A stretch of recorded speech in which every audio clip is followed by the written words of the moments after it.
resume, but just to tell you a few things about his current collecting interests. He is a collector of the U.S. 1847 issue, the American Civil War, inland waterways, particularly, I believe, of New York, the first through third issue of the U.S. revenue stamps, U.S. free franked covers. He also has several specialized 20th century U.S. collections, including the 1930 and 1933 Graf Zeppelin issues, as well as the 1932 Washington bicentennial issue. He's also very active in organizations related to our hobby, and his memberships include the American Philatelic Society, the United States Philatelic Classic Society, the Civil War Philatelic Society, the United States Stamp Society. He is a fellow of the Royal Philatelic Society of London and a trustee of the Philatelic Foundation. Also belongs, if I didn't say it, to the Collectors Club in New York, and serves as a member to the Council of Philatelists at the Smithsonian National Postal Museum. And we welcome Dan to our program tonight. Dan, I'm very excited to hear and learn about the ships in Pearl Harbor at that time. Well, thank you very much. Thank you all for being here to listen and hear this presentation. I think that this is an open forum, meaning that, Colin, I think we can accept questions along the way. Everybody's able to speak. Is that correct? You're on mute, Colin? Everybody is muted at the moment, and normally what we do is questions at the end. Okay. But that works well for me. That means that'll enable me to get through the whole thing. Okay. It's a complicated story, obviously, and therefore there's a lot of slides. So some of them I'm going to skip through very quickly. Marianne, thank you again for the very generous introduction. Obviously, with all of these things I'm involved in, there's probably something wrong with me. But I'm going to share the presentation now and ask if everybody can see it and try to get it onto full screen. The answer is yes, we can see it. Okay, so people can see it. Now, how do I get... down in the bottom corner, bottom right corner, you should have the screen thing. It's up on the top. Oh. So let's see. Layout. Hold on. There we go. Can everybody see it? Should be full screen now. It's the same as it was before. We've still got your four things at the top, and oh, now we're at full screen.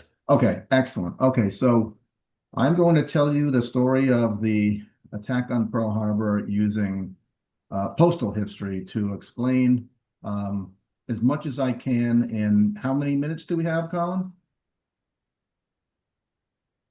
You've got an hour or so, but if you run over, it's really okay. I will try not to do that because I think by 45 minutes, people start to fall asleep. But some background here. So on the introduction page, in 1908, this is an important issue. Congress authorized the formation of post offices aboard ships and stations associated with the United States Navy. So prior to that, ships did not have formal post offices. They commenced in 1908 and they still have them today. I have an 8-frame exhibit, so 128 pages, that tells the story of the U.S. Pacific Fleet on the day of infamy, December 7th, 1941, the surprise attack by the Japanese Imperial Naval Air Force or Air Service at Pearl Harbor. As I mentioned a moment ago, I'm going to tell you this story via the presentation of covers that were posted either on the Navy ships themselves or the installations at the naval bases on Oahu Island, where Pearl Harbor is located. In the 8-frame exhibit, there are 10 chapters. They are listed at the right. I'll take you through this piece by piece. Importantly, not all Navy ships and installations have post offices, so the exhibit scope is limited to the military installations on Oahu that were targeted in the attack, as well as the 95 ships that were present at Pearl, for which a postmarked cover exists. And every one of the 95 ships is included in my exhibit. At the bottom of this page, I'll just make the advertisement for the Universal Ship Cancellation Society. If you're interested in these types of covers and or the LOCI system that I'm going to refer to throughout the presentation, you could visit that website. It's filled with information, and you can join the society and become a collector. So, some historical background. Let me try to move this thing that's in my way out of the way. So, the attack commenced at 7:48 a.m. Hawaiian time on a Sunday. Sunday was intentionally picked because, generally speaking, that was a day that the Navy would not have been active. It included 353 Japanese aircraft launched in 2 waves from 6 aircraft carriers. So this was a monumental effort, all done under secrecy. The purpose of this attack was to prevent the United States Pacific Fleet from interfering with Japan's planned military actions in Southeast Asia against the territories of the United Kingdom, the Netherlands, as well as the United States. The attack took 7 hours. There were coordinated Japanese attacks on U.S.-held Philippines, Guam, Midway, and West Islands, and also on the British in Malaya, Singapore, and Hong Kong. Is someone speaking? Okay, so this map is important. We'll refer to this several times. You can see the harbor entrance at the south of Pearl Harbor with the red line. You can see, I'm not sure if you can see my cursor. This is Ford Island and Battleship Row, where all of the capital ships were moored, is alongside to the east of Ford Island at the center of Pearl Harbor. So the attack itself, as I mentioned before, was structured in 2 waves. Torpedo bombers used the first moments of surprise to attack the battleships that were moored in the harbor, and dive bombers simultaneously attacked the U.S. air bases across all of Oahu Island in an attempt to destroy all the U.S. air defenses. The Japanese were highly confident in their ability to quickly win a war, and therefore they ignored the submarine bases, all the Navy repair yards, and all the other installations at Pearl that ultimately proved later to be much more important than any singular battleship or any other capital ship to the U.S. Pacific War effort. So you can see the first wave of attack on the left of this table in red, and the second wave of attack, which commenced approximately 1 hour later on the right of the table in blue. I've labeled the different types of aircraft. And you can see that there's dive bombers, there's high-level bombers, there's torpedo bombers, and then, of course, the Zero fighters, which engaged with the very few U.S. Aircraft that were able to get off the runway and actually engage in air combat. So the first installation, Opana Point in Fort Schaffner, you can see in the top right, this is an image looking north to the Pacific Ocean from Opana. Opana was established in December of 1939. It was a military aircraft warning service. So in essence, the first quote unquote radar. It was used to defend American territory in Hawaii. This site was 532 feet above sea level. It had been used in training, but it was not yet fully operational. If you've ever seen the movie Tora Tora Tora, which is a great movie on the Japanese attack, you will have seen this. Bunch of people kind of not knowing what's going on, sitting outside or beneath the radar system, and making the presumed decision that what they saw on the radar were 6 B-17 bombers coming in from California. Therefore, because it was a Sunday, they were expecting these bombers, U.S. bombers. They did not notify anyone, and what they actually had seen was the Japanese invasion force. So this first cover, this was posted at Fort Schaffner. You can see the marking tying the 25-cent clipper ship, airmail stamp. And this was actually posted at the post office that serviced this portion of the island. So the installations, the Army and Naval Air Base Station. So the first attack, as I mentioned before, it was composed of 3 groups, 183 planes. It was launched north of Oahu, with the first bombs being dropped on Kanohi Bay, which was a key naval air base. And the very slow, vulnerable torpedo bombers led the first wave. They capitalized on this moment of surprise to attack the most important ships present. So the capital ships, meaning the big battleships, the California, the Arizona, and others. The dive bombers attacked all of the U.S. air bases across Oahu, starting with Hickam Field, which was the largest, and then Wheeler Field, which was the main U.S. Army Air Force's fighter base. 171 planes, Japanese planes in the second wave, attacked the Army Air Forces at Bellows Field and Ford Island. I showed you before in the map, Ford Island is at the center of Pearl Harbor. Of the 402 American aircraft that were in Hawaii at the time, importantly, 188 were destroyed and 159 were damaged. So ultimately, this was an incredibly successful surprise attack. You can see some pictures here of the kind of damage that was done, both singularly to individual aircraft as well as some of the installations themselves. So Kanohi Bay Naval Air Station, you can see this cover posted with a CDS marking specific to this military installation. It suffered the destruction of 27 Catalina aircraft, damage to 6 others. 18 sailors perished in the attack. You can see Kanohi Bay to the north of Pearl Harbor. You can see the very small entrance to Pearl on this small map here, as well as Ford Island here. Again, if you can see my cursor. And again, Kanohi Bay was at the north. The purpose of this attack was to ensure that the planes that were sitting in this naval air station would not be able to launch and not only to engage in combat to defend Pearl, but to chase the Japanese back as they retreated after the attack to their aircraft carriers.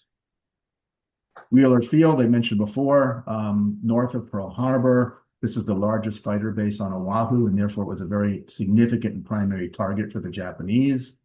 To the extent that these planes could be disabled, it would facilitate the main mission and, again, mitigate the ability of the American forces to pursue the Japanese back to the aircraft carriers, which was very important because the maintaining of the secrecy of the aircraft carrier location was critical. They did not want to be chased all the way back to Japanese waters, recognizing that that could result in substantial damage to the carriers that were engaged in this attack.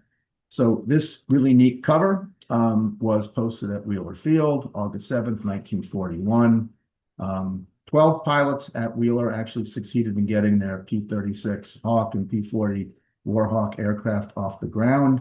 Those pilots engaged the enemy in some really furious dogfights and scored some of the first American victories of World War II. I would say some of the first victories. There were not many of them.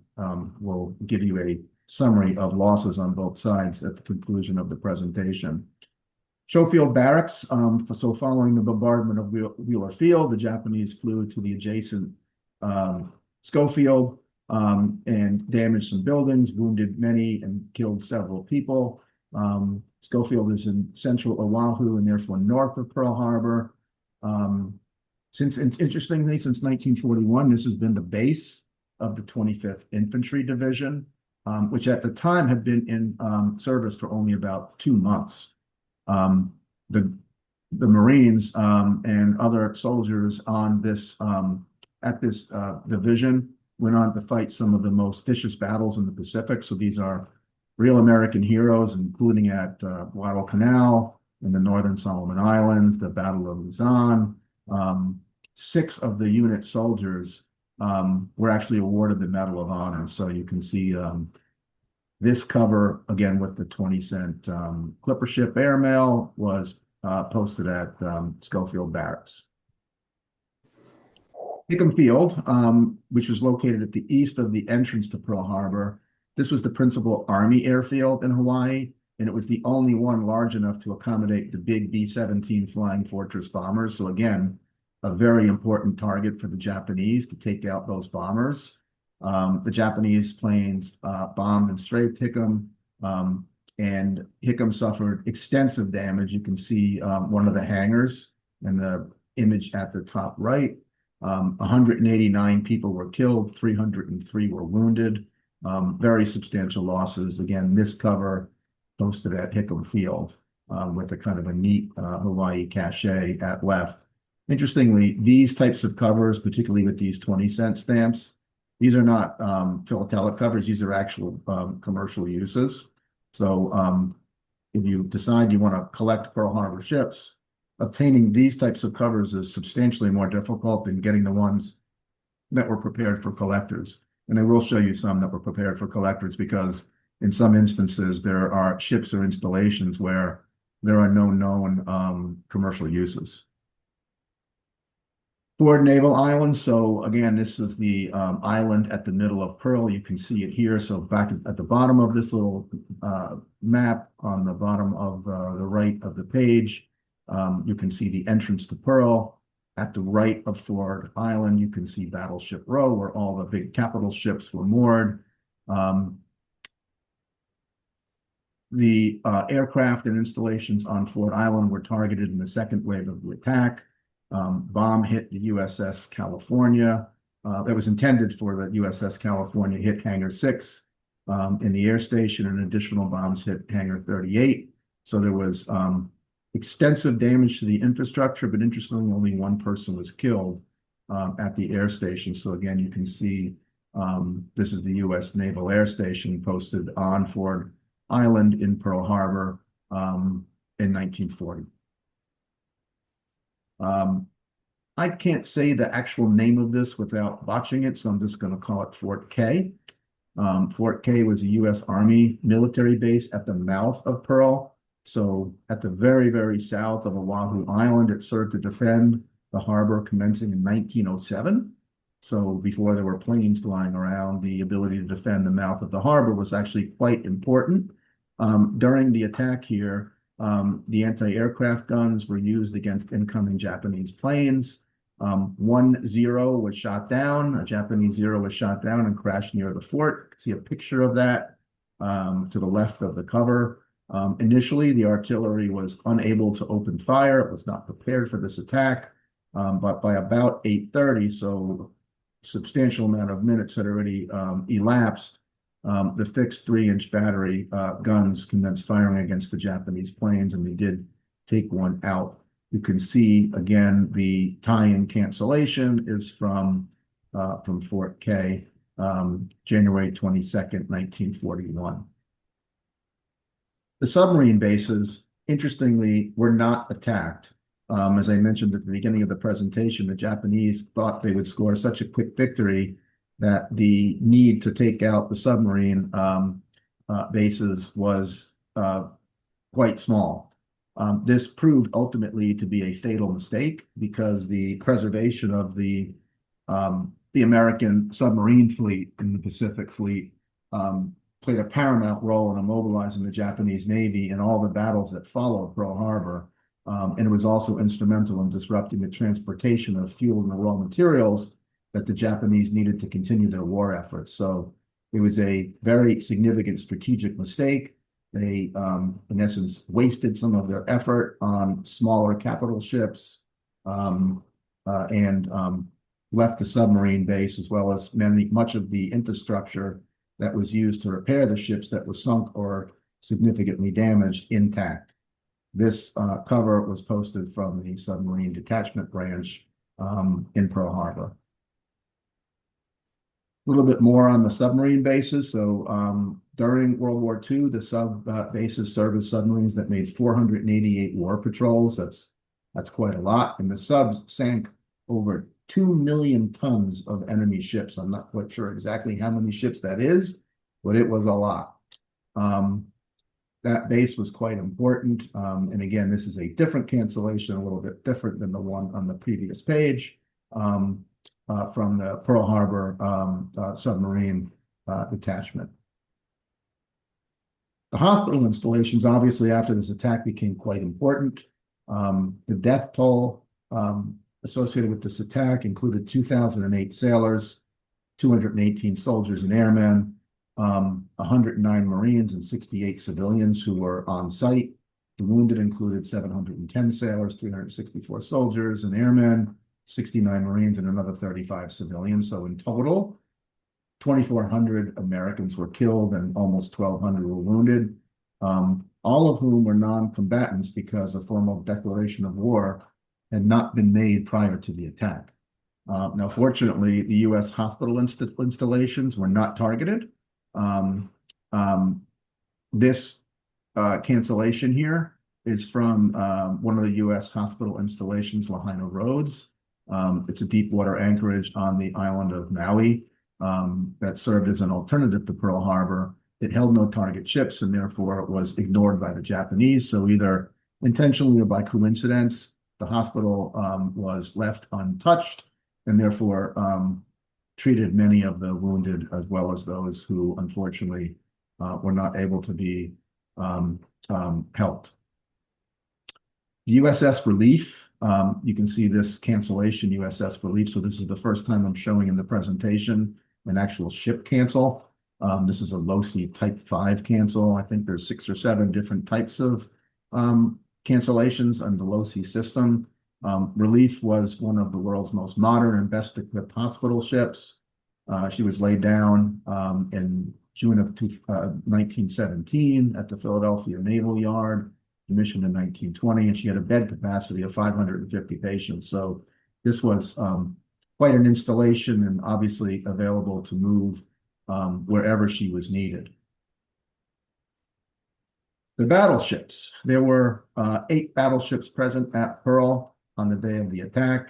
Here's a map of Battleship Row to the east of Ford Island, the Nevada, the Arizona, the West Virginia, the Oklahoma, the Pennsylvania, the California, the Maryland, and the Tennessee. These are the key ships. These were the targets that the Japanese were most interested in sinking or damaging. All of them were damaged. 4 were sunk. Of the ships that were sunk, all were raised and returned to service prior to the end of the conflict, except for the Arizona, which I'm sure you all know is a national monument and something that you can visit. In addition, there was a repair ship on Battleship Row, the Vestal. She was also moored there and suffered significant damage. So here's a cover from the Nevada, posted in the middle of 1940.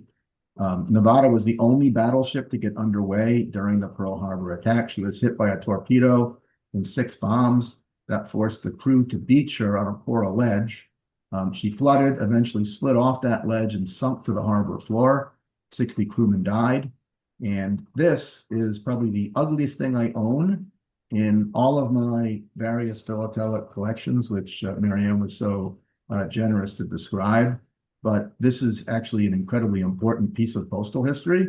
This is one of 4 surviving wreck covers from the Nevada.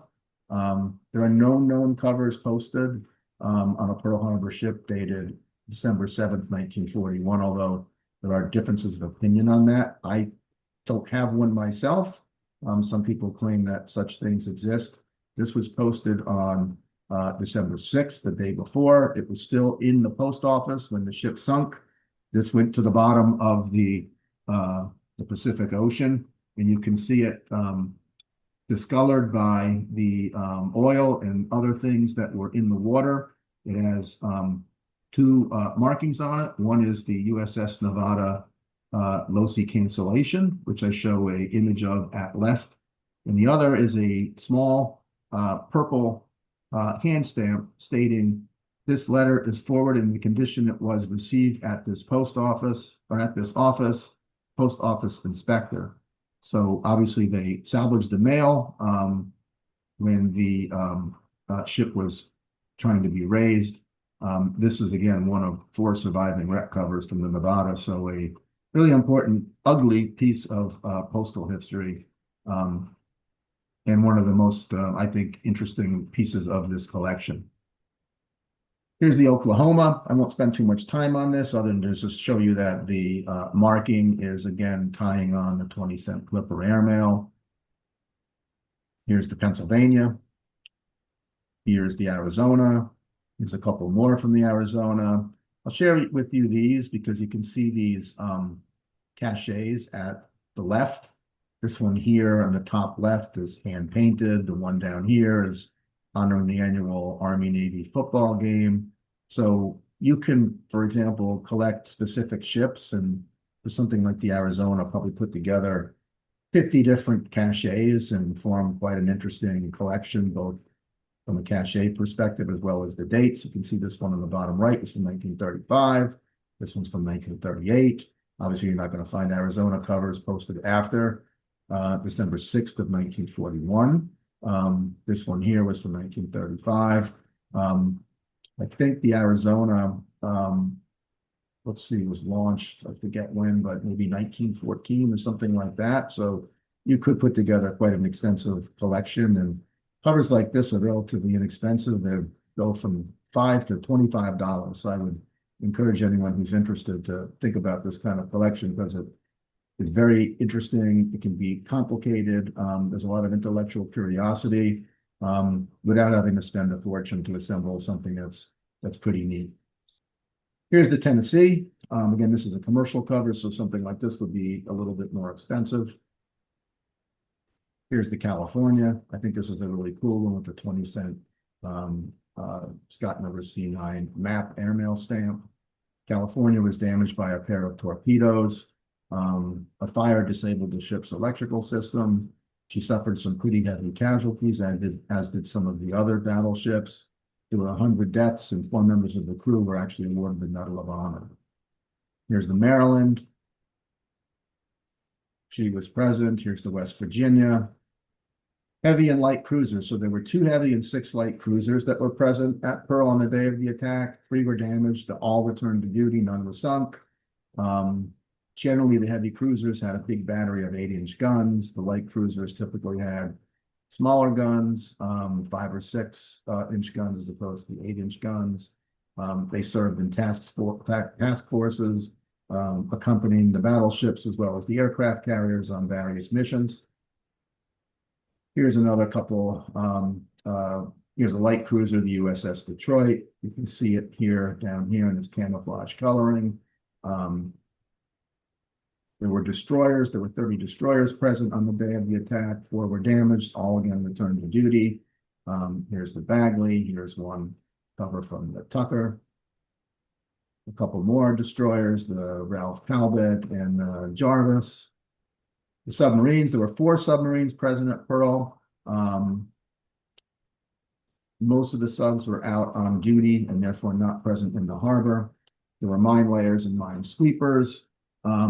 There was 1 mine layer, 8 light mine layers present on the day, plus 6 mine sweepers and 4 high-speed mine sweepers. These are the types of ships that are being used right now in the Strait to remove some of the mines that have been laid by Iran. The mine layers deploy the mines. The mine sweepers are used to counter naval mines and maintain safe waterways for navigation. Obviously, only 1 ship amongst the mine layers and sweepers was damaged. It was the Aguala. It was sunk, raised, eventually repaired, and then rejoined the fleet towards the end of the war in February of 1944. So these are kind of really cool covers. Again, commercial uses for the Perry and the Tracy. Tenders and other ships. There were 24 other ships present at Pearl. These were smaller ships that provided little smaller gunboats, tenders, ammunition ships, repair ships, rescue ships, smaller hospital ships, cargo ships, provided miscellaneous services to the fleet. 3 were damaged, including the USS Utah, which was a former battleship. It was capsized and eventually returned to service. So here's the Vestal, and up here is the Whitney, which is a destroyer tender. A couple more, just to illustrate what some of these caches might look like. This is a Crosby cache here. This is just kind of an ordinary course cache at the upper left. And the carriers. So interestingly and very importantly, none of the 3 Pacific carriers were present at Pearl Harbor on the day of the attack. The Japanese knew this, but commenced the attack anyway. This obviously left the U.S. with the full-scale ability to conduct offensive operations in the Pacific. So in addition to not targeting the submarine bases and the other repair installations, this was a major mistake, enabling these aircraft carriers to escape damage, enabled the U.S. to retaliate quite quickly. And if you studied World War II, you'd know that that happened. The U.S. was very successful, kind of leveled the playing field within a matter of weeks and months, and began to make significant progress in pushing the Japanese back towards their homeland. Here's the Enterprise cover here. It was on a shakedown cruise. This is from 1938. On November 28th, so just a few days before the attack, Admiral Kimmel sent the Enterprise as part of Task Force 8 under the command of Rear Admiral Halsey to deliver a Marine Corps fighter planes to Wake Island. So it was quite a distance away from Pearl. Japanese did not know where she was. She was approximately 200 miles west of Pearl. Upon notification of the attack, she steamed towards Pearl Harbor and arrived the day thereafter, refueled, and then immediately sailed the following morning to defend against additional Japanese attacks in the Hawaiian Islands. So she carried 90 aircraft. It must have been quite a sight to see. Little picture in the bottom right, you can see what she looked like when she was fully staffed with aircraft. USS Lexington, she was also out to sea on December 5th. She was sent as part of Task Force 12 to deliver 25 scout bombers to Midway Island. She was accompanied by 3 heavy cruisers and 5 destroyers, so pretty significant task force. Following Pearl Harbor, she fought in the Pacific War. She was badly damaged at the Battle of Coral Sea and ultimately scuttled by an American destroyer to prevent her capture. So she did not survive the war, but obviously served in a very substantive way. And then lastly, the Saratoga. And here's a cover franked with a Saratoga marking, so obviously posted on the ship. I always thought this was a cool picture. So this is the USS Los Angeles, a Zeppelin, tied up aboard the USS Saratoga. And the Zeppelins were used for various purposes during the war, primarily reconnaissance, but obviously could also drop bombs and deliver goods. They were very durable. This is a great story, and I think we're doing reasonably good on time, so I'm going to tell this story with a little bit of detail. So the Pan American Airlines Anzac Clipper, if you've seen the movie Tora, Tora, Tora, you've seen references to this incredible aircraft in the movie.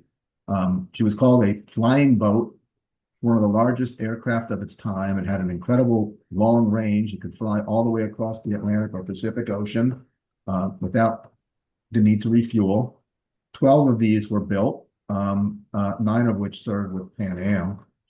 The Anzac Clipper, which was one of the 12, had departed from San Francisco towards Oahu Island on December 5th, but had some mechanical issues, so she returned to San Francisco for maintenance, eventually departed late on December 6th. She was about an hour away from Honolulu when she received a radio warning that Pearl Harbor was under attack.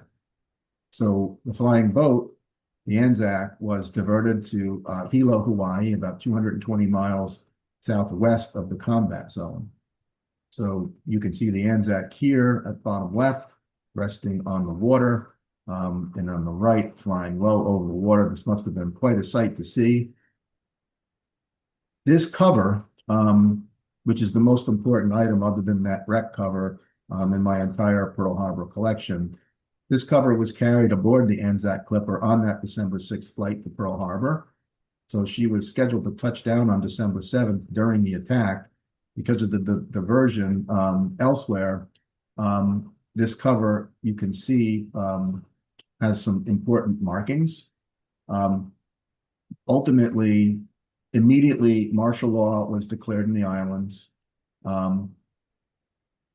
The newly created Information Control Board, which was stationed beside the Honolulu Post Office, decided to examine all transit and outbound civil mail. So This mail was forwarded from Hilo to Honolulu for censorship, denoted by the hand stamp here, which is on the back, released by ICB 139. The 30, 50, and $2 presidential definitives are paying 4 times the 70-cent rate from New York to Alexandria, Egypt, via San Francisco and Hawaii. Again, just an incredibly important piece of postal history.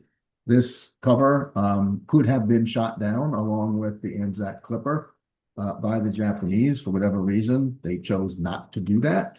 And I guess the movie probably exaggerates the situation. It's highly likely that the Japanese didn't even know that the Anzac was in the air. But in the movie, it's almost as if the Japanese pilots and the Anzac pilots were waving at each other. So, declarations of war. The following day, President Roosevelt addressed the USS Congress to declare war on Japan, defining December 7th to be a date which will live in infamy. The cover at the left states that Japan declares war on the USA on December 7th. The one on the right says Uncle Sam declares war on Japan the day thereafter on December 8th. So these postcards are announcing for the public the declaration of war by each of the 2 combatants. At the time, the U.S. actually was a neutral country and was in the process of trying to negotiate peace treaties with Japan and some of its enemies. Obviously, that ended with the bombing of Pearl Harbor. 4 years later, the Japanese surrendered. This cover was posted aboard the USS Missouri, where Japan signed the formal surrender documents in Tokyo Bay. This cover was mailed by the USS Navy Commander George Costo to New York City.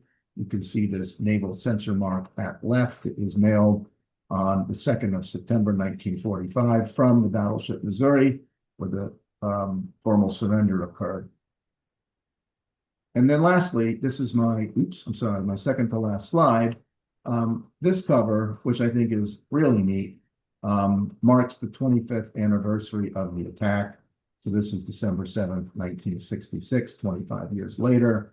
It's autographed by 2 of the key people in Pearl Harbor history.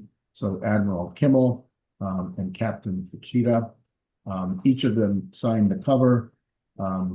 Admiral Kimmel signed only in English, and Captain Fuchida signed in both English and Japanese. Kimmel was an admiral in the U.S. Navy and the commander-in-chief of the United States Fleet and the Pacific Fleet at the time of the attack. Unfortunately for him, he was removed from command 10 days afterwards and reduced from a 4-star to a 2-star rear admiral. He retired about a year later. Captain Fuchida, in many ways, was viewed as a Japanese hero. I don't believe that he saw himself as such. After the war, he became a Christian, a very religious man, a Christian, and explains his quote in reference to Luke 23:34, Father, forgive them, for they do not know what they are doing. Obviously, having significant regret over his leadership of the attack and the Japanese behavior on that fateful day. So in remembrance, 8 U.S. Navy battleships were present. All of them were damaged, 4 were sunk. All but the Arizona were later raised, and 6 returned to service to fight in the war. The Japanese sank or damaged 3 cruisers, 3 destroyers, an anti-aircraft training ship, and a mine layer. 188 U.S. aircraft were destroyed. 2,403 Americans were killed, and 1,178 were wounded. The Japanese losses were quite light. They lost 29 aircraft, 5 midget submarines, which were used basically to spy on larger ships, and 64 servicemen were killed in the attack. So obviously tilted very heavily in their favor. That, of course, changed throughout the duration of the war that that followed. And again, just a little advertisement to anyone who may be interested. You can put together a very comprehensive cover of ship covers, just like this one. The exhibit that I pulled all these from is 8 frames. I probably have another, I don't know, 6 or 7 frames of this stuff because a lot of it is really neat and beautiful to see. Like, for example, I have another, I don't know, 20 or 25 pages of just the submarine covers that were not present at Pearl. And you can pick these things up at various stamp shows or on the internet. So again, if you're interested, I would encourage you to consider the Universal Ship Cancellation Society. And Colin and Marianne, that's all that I have. I'll turn it back to you. Okay, well, thank you, Dan. I think the Ship Society is meeting at Rocky Mountain, is it not, in a couple of weeks? I think they're having a meeting at the Rocky Mountain Stamp Show. But they are, then hopefully some of the members will be there and maybe I'll have inspired a few people. That would be terrific. Yeah. Well, Dan, I also want to just back up to one cover you showed, the annual football battle, Army versus the Navy. I You glossed over the fact that down at the bottom on the cover, underneath Philadelphia, Pennsylvania, watch for the final score, Milwaukee chapter number 33 USCS. So there you had a direct connection with Milwaukee. Um, Thank you for including that cover in the slide. God, there's so many of these things. I mean, they're just fascinating to see. And um, my guess is that anybody who has an interest in something will be able to find it on some ship cover somewhere. Right, right. Well, of course, it was a very, very popular, strong collecting field. If you go back several decades, unfortunately, like a lot of the groups, it has shrunk over time, um, but um, but it survives. So I don't know if anybody has any questions or comments for Dan, Marianne, Hi, thoughts? Colin. This is Bert Stevenson. Hi, Can you Bert. hear me, Go ahead. Colin? Yes. Yeah, we can hear you fine. Go ahead, Bert. Good. My highlight is as follows. I was a bouncing baby boy of 3 when Pearl Harbor occurred, and my boss, when I was in the Army, was there. Oh, wow. And his uh, wife and his child were put aboard a steamer and sailed to San Francisco with no escort. And Hank always said that was the scariest thing that he faced in the war, was watching his wife and child sail away with no escort right after the event.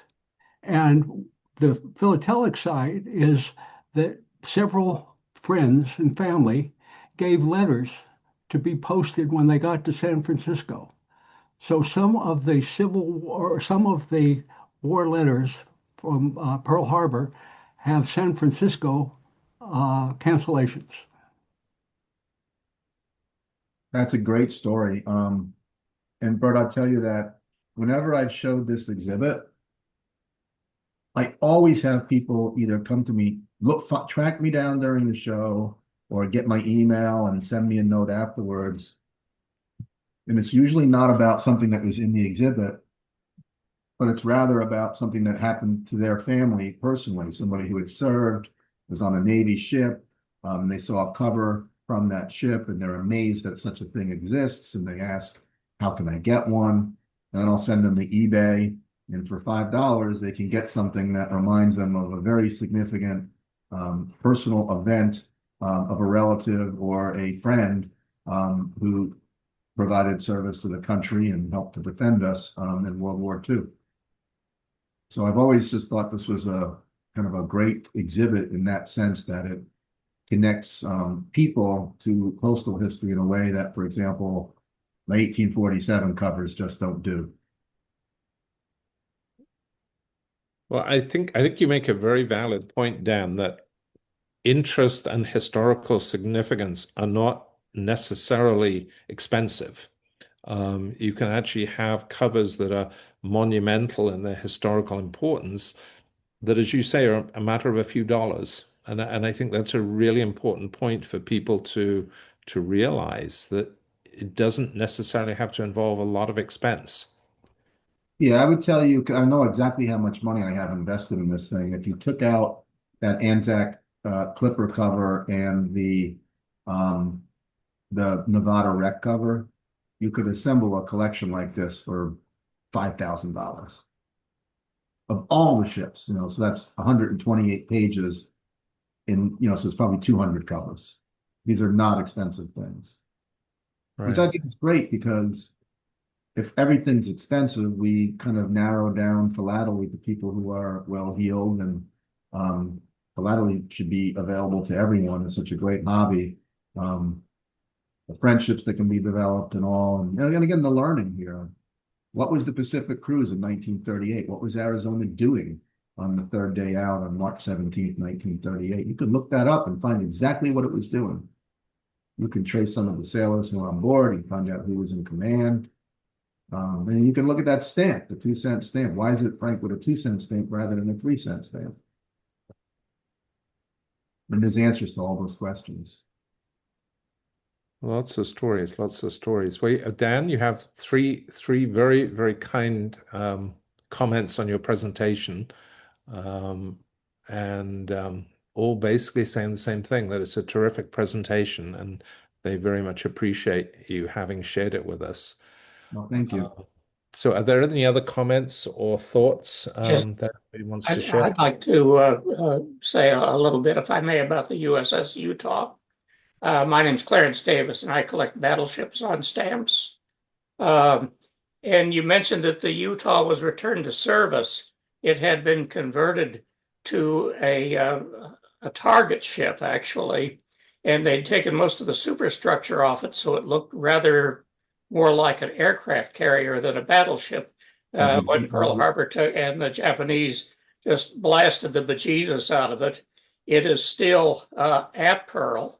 The hull is underwater on the north side of Ford Island, and there's an uncertain number of American sailors who are still entombed on the hull of the ship.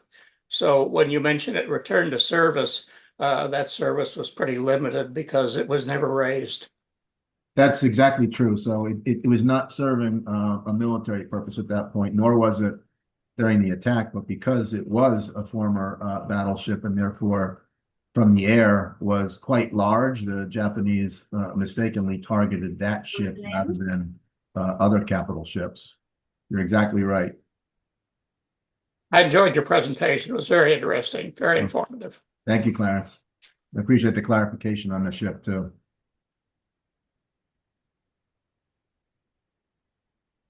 Anything else? There is a question in the comments. I don't see the comments. Amy, what's the question? Thank you, Dan. Excellent presentation. That's another complimentary thing. Where was the question, Amy? I'm looking for it.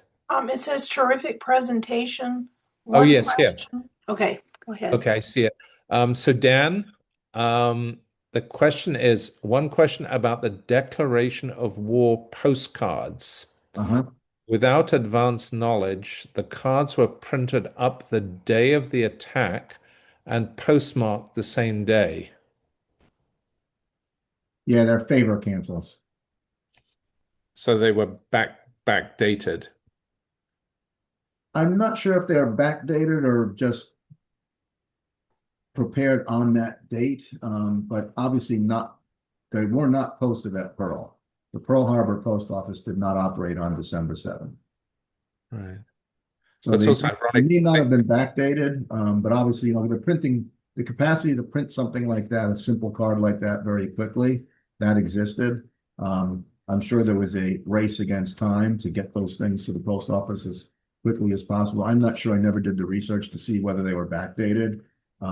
It's possible. It would, to be truthful, it wouldn't matter. They're not very valuable items. They're more just souvenirs. Well, I think it's interesting because the late Keith Stupel on September the 11th with the Twin Towers, Keith, and I remember having this conversation with Keith, the minute he discovered what was happening, rushed out to find post offices which were open to get covers postmarked on that day. And perhaps some people also at the time thought of getting some souvenirs. Philately was in people's mind, and maybe there was an effort to get some sort of memorial. I mean, I know Keith really made a big effort. I found some open post offices in New Jersey, I think. And he was very proud of the covers that he managed to get serviced on September the 11th. And, perhaps there's a parallel there. And of course, the cachets could have been added to the covers later. They got them postmarked, the postcards postmarked, and then the cachets were printed later. That could be true too. That's a good point. Hadn't thought of that. But, Amy, thank you for drawing my attention to the question. I honestly overlooked it. I stopped at terrific presentation. I paid you the compliment, Dan, and then I stopped. So any other comments, questions? Amy, did you want to say something else? No, thank you. I enjoyed the presentation, Dan. Thanks. Well, thank you, Amy. Really appreciate you being here. All right. So, Marianne, I is there do want to say something too. I thoroughly enjoyed that topic. I thought it very fascinating, very informative, and appreciate the time that you gave to Milkopex in presenting this program. And just a reminder that Milkopex coming up in September. We are a World Series of Philately show, and we're sponsored by the Milwaukee Philatelic Society. okay? And applications to exhibit are still open, as Marianne said at the beginning.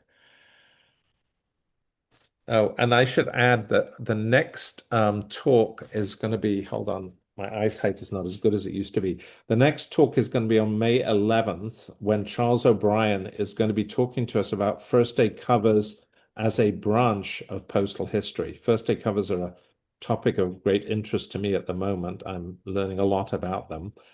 So I, for one, am looking forward to Charles's talk on May the 11th, which is just before the Boston show. Again, it'll be at 8 p.m. Eastern time, 7 p.m. Central time. And it's the same login as you all used tonight. And you might want to add that we're probably contemplating adding one or two more talks. That is true, although I have not heard back how the proposal was received. Okay. Unless, So we unless you've heard something I haven't yet. There is a possibility that in September, after Frank's or around the time of Frank's presentation on Vmail, we may have a couple of additional talks put into the schedule at that point. But we don't have full confirmation at this point, but we're hoping that it will actually happen. I hope to get confirmation in the next day or two. That's wonderful, Michael. Thank you. And Colin, I should have mentioned this at the beginning. This 8-frame exhibit is not entered in competition at Boston, but Yamil, who is the show president running the entire organization, because I can drive from New York to Boston, which I'll do. I'll be there for the entire 10 days, good or for bad. Or at least at the front end and back end. Maybe I go home in between or back to work. But he asked me to bring an extra exhibit or two in case somebody does not show, so we don't have empty frames. And this would be one of the ones that I would show if it becomes necessary. So it wouldn't be in competition, but it's possible that that entire Pearl Harbor exhibit might be present at Boston. I look forward to see it there. I will eagerly search it out. Okay. And for those of you who want to listen to Dan's presentation again, within the next few days, it will be up and available through the Milkopex website, milkopex.org. So any of you who want to look at the slides again or spend more time studying the presentation, it will be there in the next few days.